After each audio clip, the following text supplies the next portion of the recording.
Hi everyone and welcome back to my channel in Economist.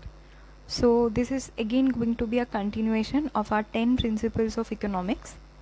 If you followed my previous lectures, you will see that I have discussed in detail about these two questions, that how people make decisions and how people interact in an economy. Now this is a good time to start tackling our third question, that how the economy as a whole works. And we will take up these three principles today, right? So let's move ahead and do that.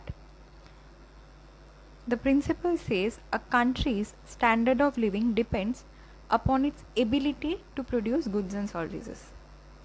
Now, just to give you a glimpse of how the world looks like and how there are differences in the living standards around the world, I have given this picture. This is a picture which is given out by the World Bank on the dataset of 2023, and here the differences in the living standard is explained in terms of the income level. So here the world economy is divided into several parts on the basis of these classifications, right? We have high income countries, we have upper middle income countries, low income countries, low middle income countries, and low income countries, right? So if you see these are all high income countries. Similarly, you have some upper middle income countries, lower middle income countries. India falls into this category, lower middle income countries as per the World Bank data, and low income countries are here, right? So all around the globe there are disparities in the living standards in terms of income level, more specifically per capita income level, right? Now let's see how economics explains this phenomena. What explains these large differences in the living standards among the countries and over time? The answer to this question is this. Almost all variation in the living standard is attributable to the differences in countries' productivity. And what is that productivity? This is the amount of goods and services produced by each unit of labor input, right? So this is the formal definition of productivity. It is the amount of goods and services produced by each unit of labor input. So we will say that in nations where the workers can produce large quantity of goods and service per hour, most people enjoy higher living standards. So if your productivity is high, your standard of living will be high, right? So there is a positive correlation between the productivity and the standard of living, and vice versa. If your productivity is low, your standard of living will be lower. So in nations where the workers are less productive, most people endure a meager existence. Similarly, the growth rate of a nation's productivity determines the growth rate of its average income. So if the productivity is more, your average income is more, and your standard of living is also more. So everything is interrelated, everything depends upon the productivity of workers, which is defined by the amount of goods and services that is produced by each unit of labor input. I hope this is clear. This is one of the principles of economics. The next principle says the price rise when the government prints too much money. Now this price rise is termed as inflation in the economic terminology, right? I am sure you have heard this term inflation. What is inflation? Inflation is the persistent increase in the overall price level in the economy. So suppose the situation is something like this, that the price level is almost the same up till the year 2023, and then there is a sudden jump of the price level in the year 2024, and then the price level again gets back to normal and follows the previous trend. If this is the situation, then this is not the case of inflation. Inflation will take place when there will be persistent rise in the price level. So in 2020, suppose the price level is this, then 2023 the price level has to be this, then 2026 the price level has to go up, so on and so forth. So there has to be a persistent rising trend of the price level to call us as inflation. And what is the cause of this inflation? Economics tells us that the main culprit is the growth of the quantity of money. When the government creates large quantities of nation's money, suppose government prints more money, then what will happen? The value of the money falls, right? The value of the money goes down. And then what will happen? It will adversely affect the price level. The price level will go up.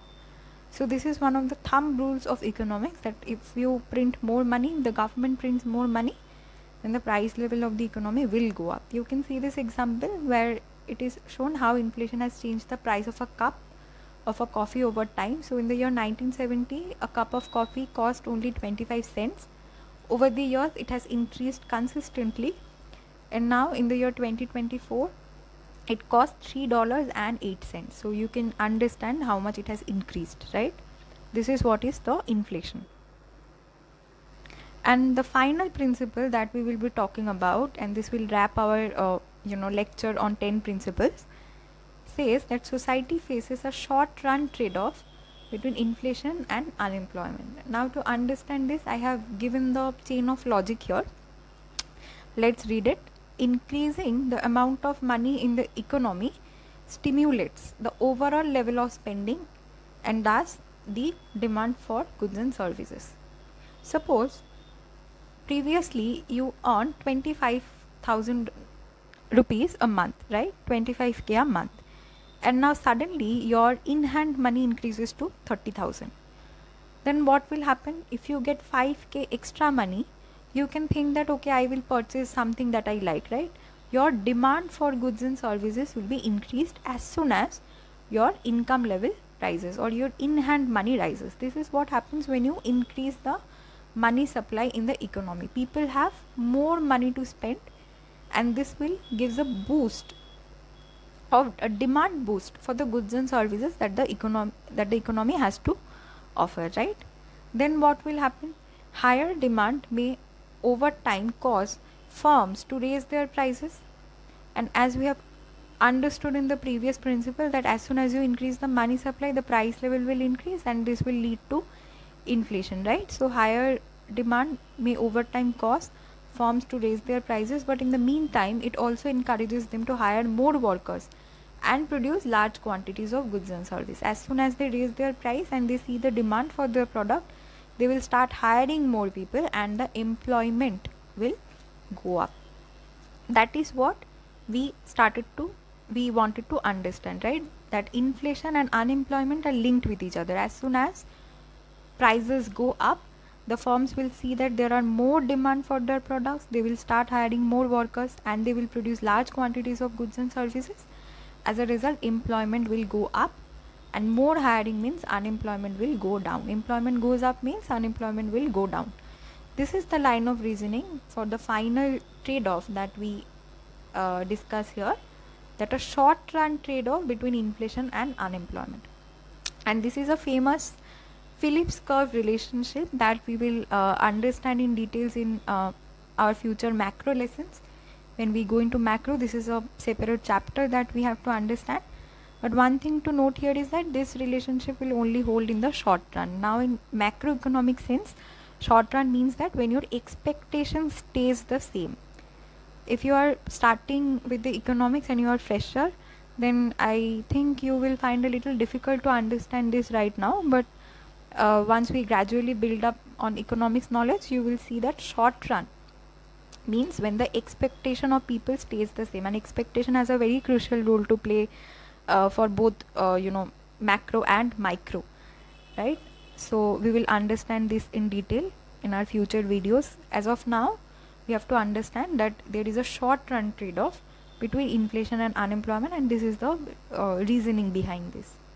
And that is all for this video. I hope you find this video helpful, and we have discussed all the 10 principles of economics in detail with the help of numerous examples, and I tried to explain it in a simplified manner. I hope you liked it.